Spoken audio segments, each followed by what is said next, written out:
Okay, so Bart Kay put out a response to my video, and now I'm going to respond to his responses and show you that every single one of his responses is a straw man argument.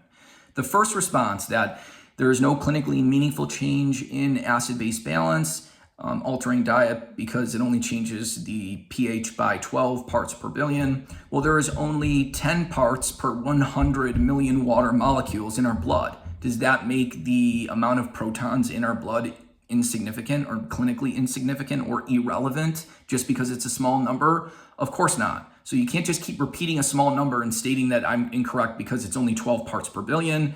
The total concentration of protons in our blood as is extremely small, and hence very small changes will lead to very large effects. So that's number one. Number two, you can't say, well, we ate meat for 4.5 million years, and so our bodies have adapted to doing this. My whole entire point is actually more supported by evolution than yours, because we have always consumed animal foods nose to tail, and we have always consumed natural mineral waters that contain bicarbonate. The blood contains about 1,800 milligrams of bicarbonate per liter. The interstitial fluid contains about 1,800 milligrams of bicarbonate per liter. The bone contains 1.8 million bicarbonate-forming substances, which we would have gnawed on bone and consumed bone marrow and gotten bicarbonate that way. All the natural mineral waters would have contained bicarbonate, typically ranging from 200 milligrams to 1,800 milligrams per liter. And then tubers and fruits would also give us bicarbonate. So from an evolutionary perspective, we would have always consumed bicarbonate with meat, and it supports my notion, not yours. So that is another straw man argument.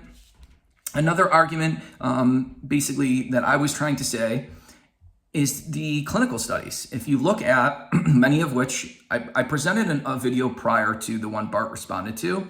It was about 51 minutes long, going over about a dozen clinical studies in humans, many of which were metabolic ward studies where they gave the same diets, many of which would each individual received each diet. And clearly showing negative calcium balance in many of those studies. Now, not basically that they were just losing calcium, no. Taking how much calcium was being lost in the urine and stool versus how much they were eating, they were negative every single day, even out to 120 days. They were losing calcium from the body. They were excreting more calcium in the feces and the urine than what they were ingesting. So the Bellevue study, for example, 1930, Stephenson and Anderson, showed that even after 4 months, Anderson was losing somewhere between 175 milligrams and 250 milligrams of calcium every single day, even after losing actually even more than that, up to 500 milligrams of calcium every day from the body. So there was more calcium being lost than being ingested. Okay, so my whole point is I never said that eating animal foods without base has definitive harms. I said it increases the propensity for certain harms, which I don't know how you could argue based on the metabolic ward studies where all foods were controlled that it doesn't increase negative calcium balance. So you can go to that video on my YouTube and feel free to pick apart the studies. I'm sure you're going to. That's fine. But there are many metabolic ward studies that show a negative calcium balance. And you don't have to do a power calculation for that because you either are in negative calcium balance or you're not. You're either losing more in the urine and feces versus you are ingesting. It is a phenomenon that's observable. There's no difference in, let's say, blood pressure, and you select a 5 millimeter per mercury difference as being clinically significant, and then you run an 80% power test to give you a sample size, so you're 80% power to show a 5 millimeter per mercury difference in blood pressure. This isn't a difference. This is you are either in balance or you are not. And the studies show that in many studies, that eating a high animal protein diet not balanced with base can put people into negative calcium balance. So feel free to watch that video. That video also showed significant increases in bone resorption, aka breakdown markers. I never said insignificant. I said significant increases in bone resorption markers and significant decreases in bone formation markers. So when you have negative calcium balance in many of those studies, significant increases in bone resorption markers and significant decreases in bone formation markers in numerous of those studies as well, there is a propensity for some potential harms, potential. So I don't think that you can really argue that eating a high animal protein diet not offset by base doesn't increase the propensity for negative calcium balance.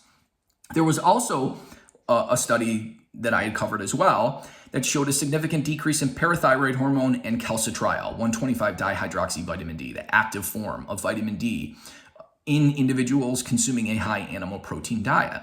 Now, why would parathyroid hormone and active vitamin D go down? Well, parathyroid hormone controls. It activates the enzymes to basically form vitamin D. Why would parathyroid and active vitamin D ever go down? When blood calcium goes up, it will signal parathyroid hormone to go down and signal calcitriol, active vitamin D, to go down.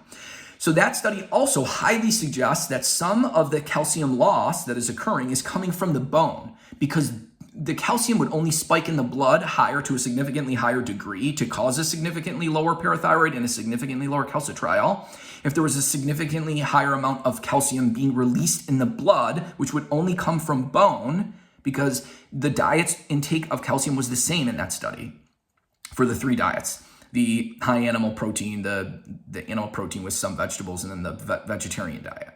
They got the same amount of calcium ingested.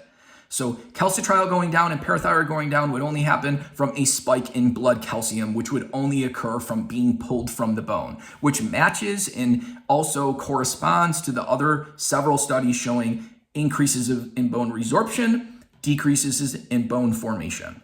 Okay, so that is where I'm coming from. The other straw man is that you're saying your bones aren't dissolving. I can point to many relatives of mine who are 70, 80, 90 that have been eating a Western diet their entire lives that don't have any osteoporosis and no fractures. I cannot say that because their bones aren't dissolving, eating a Western diet is okay for your entire life. So that is a straw man argument.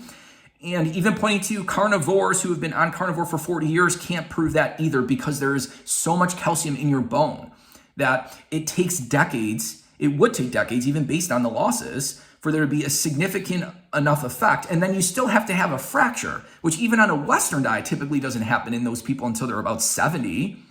So showing a 50 or 60-year-old carnivore that hasn't had a fracture is, again, another straw man argument. All I'm saying is that eating a high animal protein diet, not balanced with base, increases the propensity for negative calcium balance.